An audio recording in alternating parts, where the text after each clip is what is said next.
BOBBYFI with the man Eric Sheets-Haber. We're going to be talking through tonight's MLB baseball slate. It's a big one. We have some games. We have some weather that I am probably going to suggest we just ignore those games. I did do a recording with Goldie, which I want to check out. I tell everybody this all the time, but for those of you who don't know, Goldie does aggregate all the projections throughout the industry and is doing a great job and has a really unique take on a lot of the baseball stuff. He's really up with the prospects. He's a real asset. So it was a really nice video to do with him. Really happy to have a good night in NBA last night to win the 555, but the secondary 555 because the other one sold out in like 10 minutes apparently. But nice to have the 10K win there, and then also had a good night in baseball. Ended up cashing with my big buy-in on FanDuel somehow with Mania, and I ended up winning the $20 3 max on DraftKings, and I ended up 8th in the relay throw. I almost had a chance to win that one. I did post that lineup for you guys. It is another thing why I would suggest taking a look at some of the early lineup builds, because I come off of some things like because I was worried about weather, but I left it in like the $15. That tournament would have won the 555 in a landslide. So, but I'm not going to sit here bitching about how I should have won 50K. I'm just going to say like there is a value to seeing these lineup builds, and then as I adjust them, I do try to update everyone in the premium section. So make sure that you have our premium and all that. With that said, I know Sheets is a little bit under the weather with the throat, so I might do more talking today. But Sheets, how are you feeling? And any sort of overall thoughts before we jump into game by game? Yeah, my overall thoughts. I mean, I'm looking at not my overall thoughts, but one thing I just noticed, I looked at the weather, the two games that are somewhat relevant, and dude, we got to get this Cleveland game in, man. I mean, this is we already need to go 2 out of 3. Well, here's the thing, though. Is it better that we may have to just go 1 out of 1? Because that is a possibility. 1 out of 1. There are 3 games left. I know. They might miss two. 2 of them could legitimately. Well, that's fine. If they miss 2 of them, then that's it's definitely no. Actually, it's better to have to go 2 out of 3 or 3. Oh, it's probably better to have to go 2 out of 3, but for some reason it feels better in my head to go 2 for them just to win 1. Yeah. Anyway, so that's fortunately not, fortunately or unfortunately, whatever. It's probably going to not matter for the DFS purposes. Dude, it's gonna come down to are we gonna need to win a doubleheader? No, we won't need to win a doubleheader. Maybe. Possibly. No, because we won't be 1 and 3. I mean, I think that. It might have to be. Yeah, you're right. So we probably wouldn't know by then. I don't know. That's for a Survivor, by the way, which I again encourage everybody to kind of post in there. Yeah, check out the Survivor stuff for sure. It's really fun, even though it's been a little bit of a struggle. Yeah. All right, let's jump into the slate. We'll go game by game here. I'll do it using DraftKings. So we'll start off with Detroit and Baltimore. I'll go first real quick. I have some interest in Tyler Wells. Not a huge, crazy amount. Not overly excited. Not under excited. If you look at the projections, like he's projected 3 points less than the highest projected player on the slate. Now we all know that the range of outcomes are likely that because we have some top spend ups today, that one of those guys hits around 30. But Tyler Wells getting 15 to 20 might be good enough as an SP2, and he is on my list. And more importantly, I think have Baltimore as my favorite stack of the night. Lorenzen did not look good in his first start back from the injury, and he's not good anyway. Bad bullpen behind him. I know that they've been good. I don't care. I just know the actual guys on their roster, and I am going to be into playing some Baltimore today. Yeah, I have Wells as a kind of a good low-owned SP2. I don't have him rated as one of the. I have 2 guys that are at the top, and then I have him as kind of tied for the SP2 between a couple of other guys. But yeah, I mean, as far as ownership goes, I have him rated pretty low as far as ownership. So it's good. I'm not quite getting to Baltimore yet as far as the stack goes, but I'll certainly give it another look. And definitely not going to get to Lorenzen. So early look here is Wells, definitely part of MME. I don't know if it's going to be my big buy-in pitcher. Probably not. But definitely, if you play 20 lineups, I'll definitely get him in a couple. Yeah, and for what it's worth, 82 degrees in Baltimore today. Some nice winds blowing out to left field. Feels like a good spot to play them for me. All right, moving on. What do we have next? Toronto, New York. Why don't you start off with your Yankees and Yeah, I'm not getting, again, this is like early looks. I'm really going off my projections and kind of like my feel. Like, first of all, it is 10,000 degrees today, in New York. Mhm. I don't really have much of an interest in the pitchers here. I'm not getting to Toronto as far as hitting goes, but I'm getting to a little bit of the Yankees. I have them, again, I have two teams that are kind of near the top, and then two others that I want to play kind of as leverage stacks. And then I have like this other group of two teams that are kind of the next, and that's the Yankees. So I have like six stacks I'm looking at as my top ones I want to play, and the Yankees are one of them. So I like the Yankees and none of the pitching. Yeah, it's actually supposed to. I guess it's going to cool down a lot later because it's supposed to be 60 around game time. Okay. And you've got the wind, 10-mile-an-hour winds blowing in from center. This game is close to a cross-off for me. Oh, okay. I actually think I probably have a little more interest in Kikuchi and Herman, but just because I don't love that mid tier on the slate today, so I'm okay with like those guys. I wouldn't. I'm certainly not going to talk anybody out of a Toronto or a Yankees stack. I just personally am going other directions. Even if you don't stack the Yankees, you can certainly get a complimentary stack with a Judge Volpe and then Peraza or Cabrera to save money, something like that. I have no problem with the secondary Yankee stack against Kikuchi, but I don't think they're a primary for me. All right, moving on to what you got next. It's the Colorado Philadelphia sheets. I guess I'll go here first here real quick. So Nola is going to be crazy popular. I don't think he's going to be as popular as the early projections are. Maybe he will because there's not, his projection is so solid. I personally am going to probably be on him because I'm a big Nola guy. I feel shaky about it, and there's other guys who I have as pivots or maybe to play together that we'll talk about in a little bit. But I have Nola as in play, and then I have Philly as my second favorite stack as of right now. And that's where I'm at. The weird part is I have Philly as my second favorite stack, and I love the idea of playing Noah Davis here at 5,600. The kid's a top arm talent. It's nice that you don't have to play him in cores. Looked good his first outing, threw 95 pitches. It's a tough matchup. It's no picnic. But if we're going to talk about dumpster diving for guys with upside, and there'll be some other ones I'll mention. But even Wells in the other game, like Davis has more upside. He also has a significant downside. But I'm kind of interested in taking this play with Davis and maybe doing it.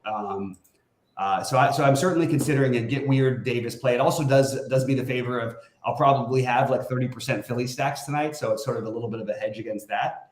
But I definitely think that's an interesting route to go, and that's what I'm doing. So mostly it's Nola and the Phillies, but I will throw in Noah Davis into some large field tournaments. Yeah, I currently have not this. Wait, where's my? Oh, look at that though. Yeah, where's my lineup? I currently have Nola as one of the two top pitchers, and we'll get to the other one in a little bit. And listen, you get Colorado on the road. It's one of the reasons why he's going to project really well. So I like him a lot. And then I have Philly as one of the top, just kind of like raw stacks on the board, if not the top one. They're a little, they're a little on the expensive side, I guess. Maybe not. I mean, so I definitely so I like. I mean, like Schwarber 6K, Turner 6K. You know what I mean? It's not like they're cheap. But I do like them, and I like Nola. I never even heard of Noah Davis, so I'll definitely do a little more work on that. But yeah, I'm down. I'm down for a $5,500 pitcher that has upside. Mm-hmm. Yeah, just a totally get weird play that has some real merit to it because they've never faced him before, and that we know that can go one of two ways. You know what I mean? Like, and it usually goes drastically one or the other. Also, Colorado with a lousy bullpen behind them. All right. Next up, Miami, Cleveland, which is going to. I don't even think there's a reason to talk about this game right now. I think it seems unlikely to play it at best. If it played, I don't have any interest in it, so I don't really know what else to say here. If this game did play, I would have interest in Plesac at 6,500. But like you said, I don't know if it's going to play. Keep an eye on it. I mean, it's not like this is pure orange, right? if somehow you get an all clear by then, I mean, listen, you got 7 hours for the weather to figure out. I mean, who knows? But I think Plesac at 6,500 has got to be reasonable. So we'll just see how the weather shakes out. I don't have either of the hitting though. The problem I have, so let's take like Plesac as an example real quick versus like a Noah Davis. We know Plesac has like no strikeout upside whatsoever. And on a big slate, I'm always going to gamble with the guy who actually can put up a real number. That's just my personal take. But like in terms of safety, Plesac is 1,000. Like it feels like Plesac would actually be a fairly reasonably safe play at 6,500. So I actually wouldn't like. I'm not trying to insult that play. I just personally, I'm really talking myself into trying to play these upside plays rather than go for the Plesacs. Yeah, that makes sense. All right, Houston, Atlanta.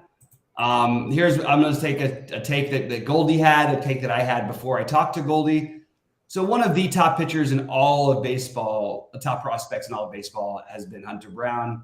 I mean, they literally feel like one of the coaches said, "Oh, we just plug him in for Verlander, and we're not going to miss a beat."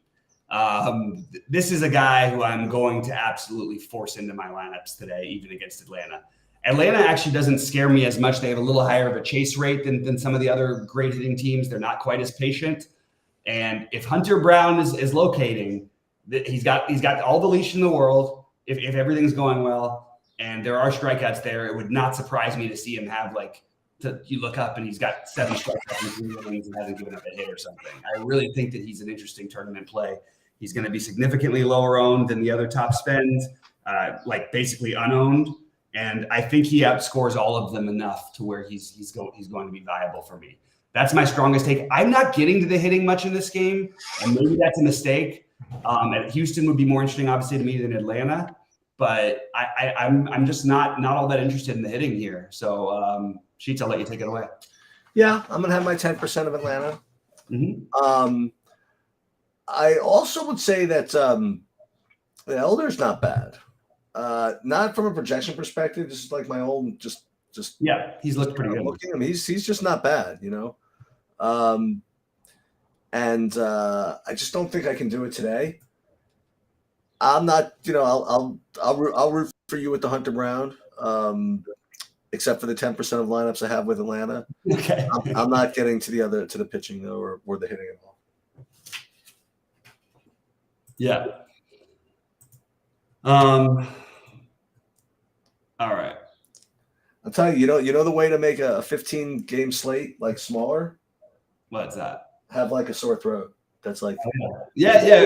And this is actually the kind of slate you can do it too.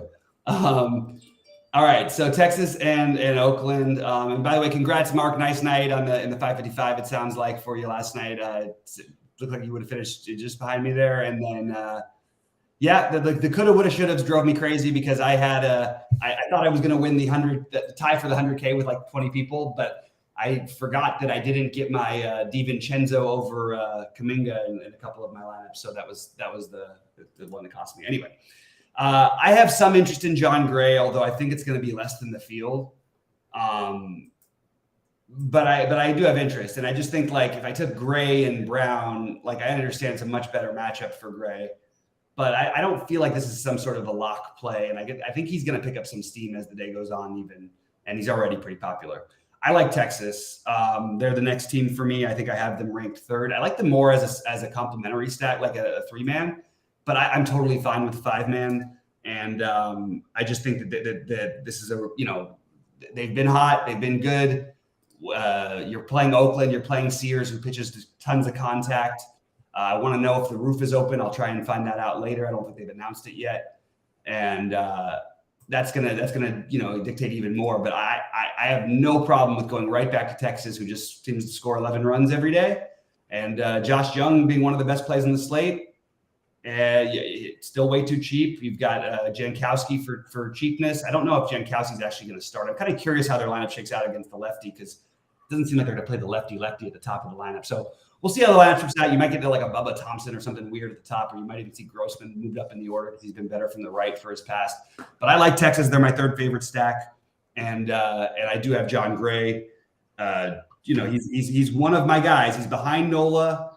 he's ahead of Brown in reality, but he's below Brown in terms of my leverage on the field. If that makes sense.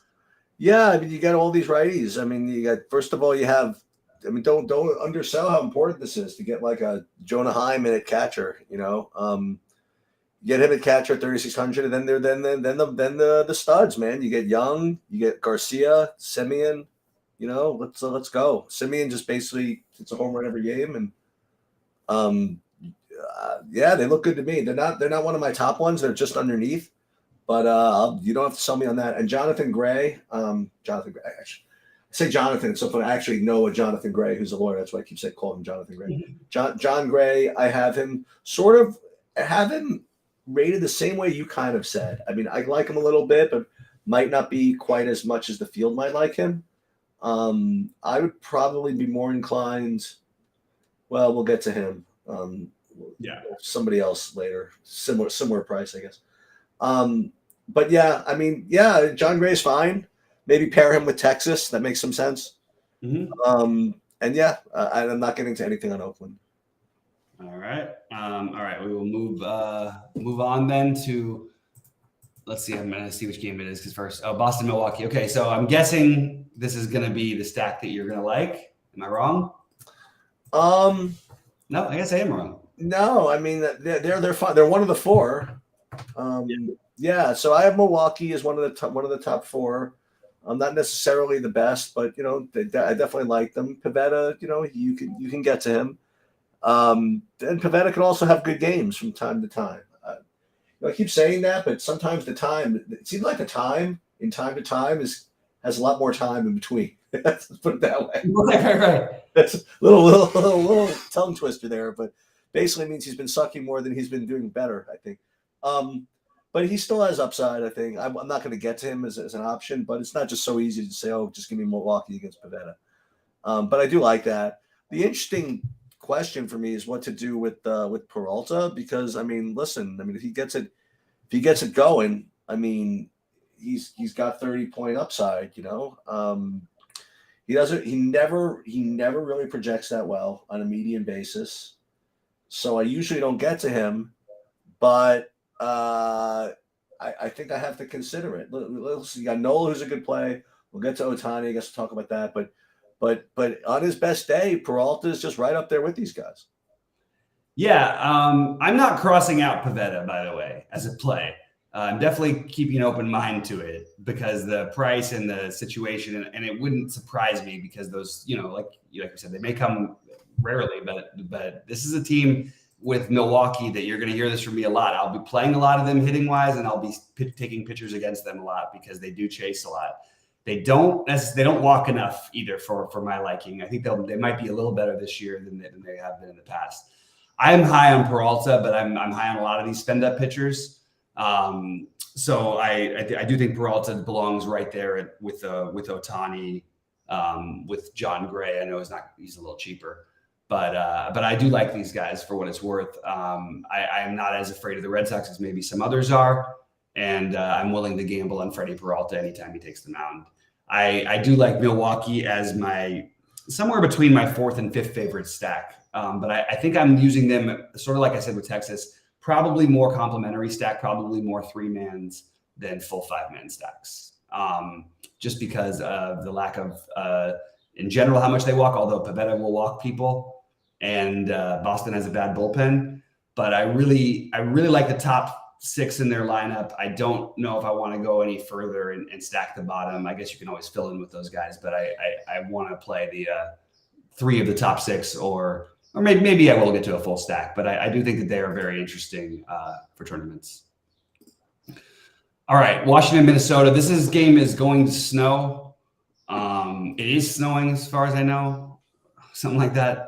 I don't know how to break this game down, and I ran through this with Goldie earlier. It's not that the game, like it actually is more like they, you know, Roth, for example, has it as more likely to play than Miami, Cleveland, but do they want to play in a somewhat windy day in 30-degree weather when it's snowing, even if it's just little snow? it doesn't seem like an ideal thing, but it is Minnesota, and they are going to have they have to face this every year. It's the only team that has to deal with snow as an issue. So I'm sort of off of I'm off of this game just in general. If they played and we felt comfortable it was playing, obviously Tyler Mahle will look like a really good pitching option. I would be into that. But I just don't see. I certainly wouldn't play any hitters in this game. And yeah, it would be just Mahle, and I still think there's enough other options where we don't need to use him. So as of right now, I'm treating it like it doesn't exist. I have Mahle rated similarly to John Gray. That's what I was going to ask you about. So if this game plays, those are like the like decisions. I mean, fact is, Washington's the worst. You know what I mean? And if I had any kind of confidence this game's going to play or whatever, I'd play Tyler Mahle. I mean, why not? So I like that. I'll also say, by the way, I'm not going to play him, but Trevor Williams is like not that bad. Mm-hmm. You know, that's all I'll leave it at. It's just I'm not going to play him or anything like that. But there'll be slates where I would play him at 6K. At 6K, it seems like a little bit like, oh yeah, he could have a good outing for 6K. Good enough, you know. Yeah, but not today. And I'm not getting to the hitting here. So me, it's just Mahle or nothing. Yep. All right, we can move along then to San Diego and Arizona. I'm sorry, to LA and KC. I'll go real quick. I love Shohei. Always a great option. Seems like the kind of lineup that he should thrive on. They chase a lot. They don't walk a lot. There's a lot of good things for Shohei in this matchup. He's just expensive, and it's whether you can get him in. I think it's worth it to try and get him in, but I actually, I think I'll end up with some Peralta, Ohtani lineups and dumpster dive elsewhere. But I do like Shohei, and I am probably going I like the Angels, but I think that I actually thought they were going to be really popular, and then I looked and they're really not.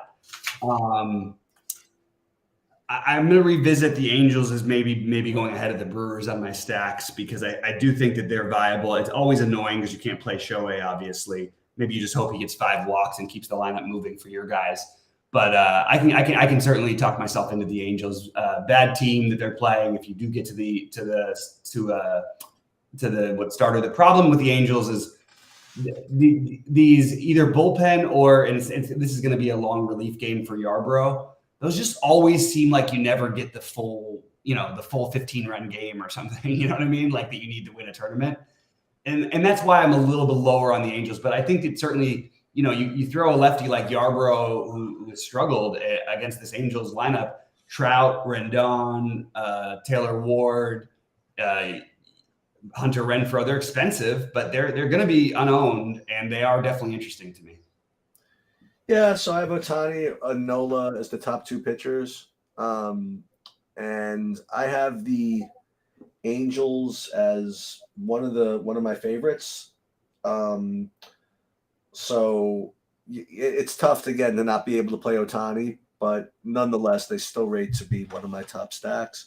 And the fact that they're not, it's because they're not getting owned, Now, bullpen games are usually rough business, if you want to know the truth. Yeah, this is not a typical bullpen game for what it's worth. Yarbrough is doing – I don't know why Yarbrough is this guy. Like, he leaves Tampa Bay, and they're still the only team, the guy they do this with in KC. He's like a professional long reliever, I think. But he pitches the same amount of innings and pitches as a regular starter. It doesn't make any sense. So Angels are fine for me, as is Ohtani, and nothing from Kansas City. Yep. Angels, that's basically where I'm at.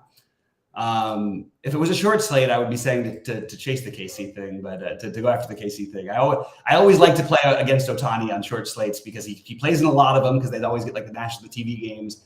And as great as he is, and he is great, he's going to have a few games every year where he just gets crushed. So I have a question. How did everybody do with the free money on Tatis at 2K yesterday?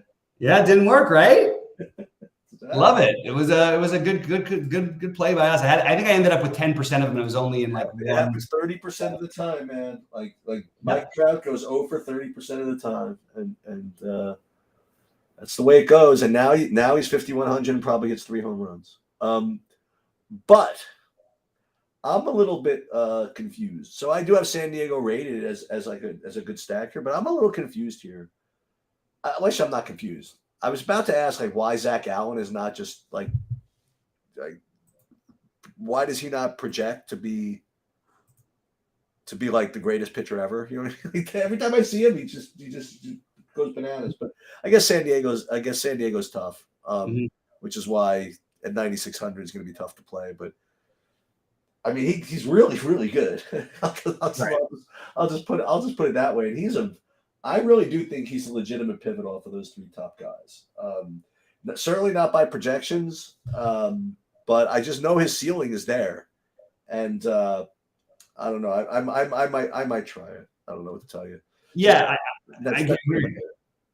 I hear you. I personally am siding like. It's weird because I'm playing Hunter Brown against Atlanta, who I think is a better team, but the Padres have the best lineup in baseball, no question, on paper. That doesn't mean they actually are, but and not only that, they have tough at-bats in there. Like it's not like you're just getting everybody up there swinging and chasing at the first pitch. Machado, Soto, Bogarts, Cronenworth, very professional hitters. Throw Carpenter in there if you want to. Yeah. It's just a tough lineup to get through, and I believe the roof is going to be open again to make matters even a little bit worse for them. Okay, forget it. but I'm not opposed to it. Like I mean, me and Goldie threw out the idea of maybe playing Gallen and Brown together and just have nobody in the world with that lineup. You know what I mean? Yeah. Because they're going to be 2%. There's no way they're getting paired together.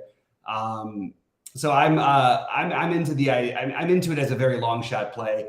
Unfortunately, I didn't get to the hitting as much in this game, but I have no issue if anyone wants to play Arizona. What I would say is I think Arizona is another one of the best bullpens, probably the best bullpen in baseball. Well, on paper, San Diego should be.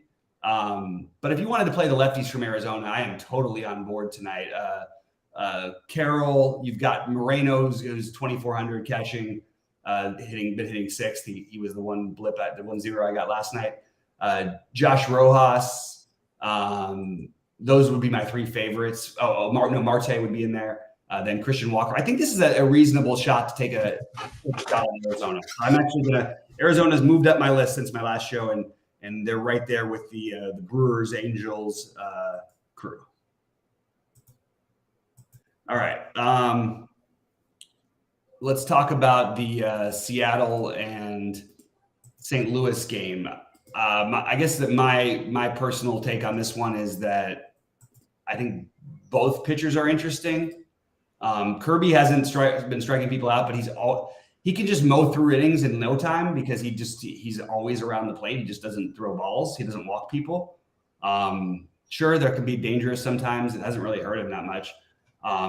I think Matt's is a little bit more interesting for me, but I think both these guys deserve consideration. And I have no problem with the people out there saying they want to stack Seattle. Oh, we're going to attack Matt's and all this stuff.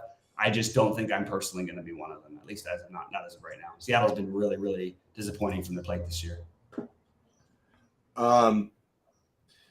Yeah. So I think this is one of those games for me where you have the pitchers are just good enough to keep me off of the hitting, and the hitters are just good enough to keep me off of the pitching. So I'm probably going to end up getting neither. I mean, like Kirby and Matz are both very reasonable, but I don't think either team's a particularly good matchup. So I'm probably going to be off of this game. That's sort of where I'm at too. I'm just doing a quick check because I know that some of these guys have faced. If there's anything that stands out, nothing really about. Okay, nothing from historical stuff that stands out at all. Then you get the late night hammer in San Francisco, and man, I'll tell you, I felt really good. It feels really good when you're playing a 5-game slate, even though it wasn't like the first few innings they didn't score any runs, and you look at the Mets and they're all like 5% owned. It just felt really, really nice to have them, and then felt even nicer to have them when they all started hitting home runs and scored 9 runs or whatever it was, and made it a really good slate for me. So that felt nice. As I thought, Manaea, that's the kind of matchup that he has trouble with, something to keep an eye out for the future. These Mets are tough, man. I can't do the DeSclafani against them. I understand the argument for it. I don't think it's all that different than the Mets play. But the Mets are patient. It just feels so hard to get a really good game against them unless your name is Clayton Kershaw. They look like, kindergartners facing a major leaguer. And Lucchese's just coming back. a guy, and I would be open to lefties. I like to play lefties against San Francisco.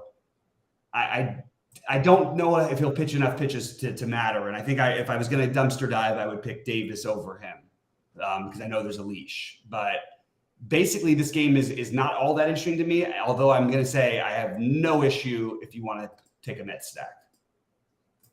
Yeah, that's what I like. I like the Mets, and I like and I might take a shot with Lucchesi also.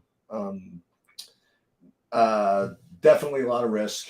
His first major league start since Tommy John surgery, but they've been meaning to get him here. You know what I mean? Like they want him as a starter, and now with Carrasco injured, I think they they let him go here. I don't know. I think they see what he has. So we're gonna see. But he's and the fact that you said you don't mind playing lefties against San Francisco in general, I think he's a very reasonable 5,400 player. He hasn't pitched in 2 years. I know.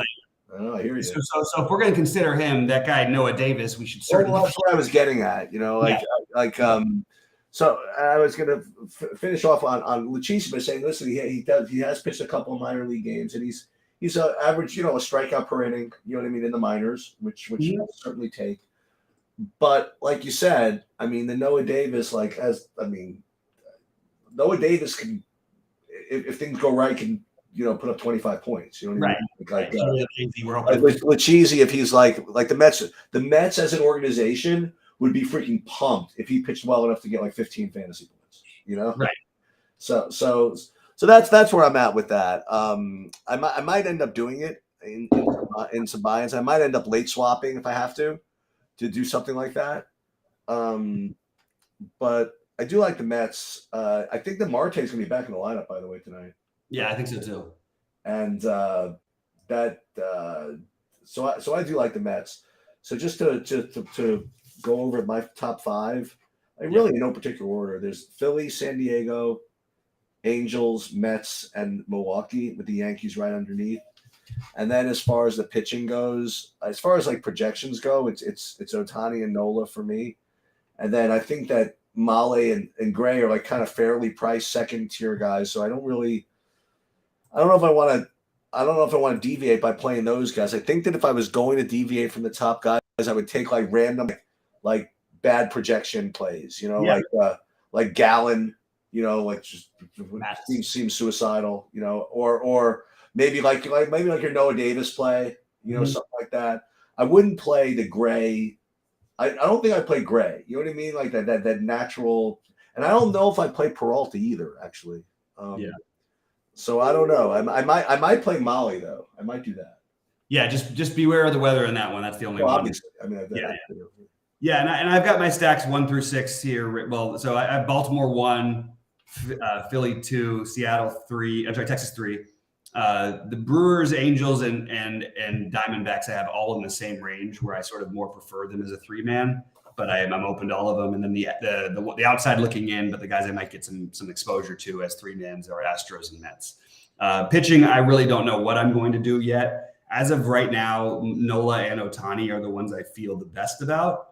But I am totally open to changing that, and I will make sure to have some of the Hunter Brown and the Davis. Just play the young studs kind of a thing. But that's pretty much all I got. Sheets, are you good? I'm good. I'm gonna do my best to be here for live later. If not, hopefully you guys will understand. Yep. I just so you guys know, I did brave the throat elements and did an MMA betting breakdown, which is up on the site. DFS MMA is up on the site. There's no truck series tonight. There's Xfinity tomorrow and Cup Sunday. If I'm around, maybe I'll cajole Brandon into doing a live lineup build at some point for one of the NASCAR races. And I have a very, very light weekend because I don't feel that great anyway. So I'll be around posting stuff, and we'll see how it goes. All right, man. Well, feel better, and hopefully we'll see you later and feeling better. And good luck. Good luck today.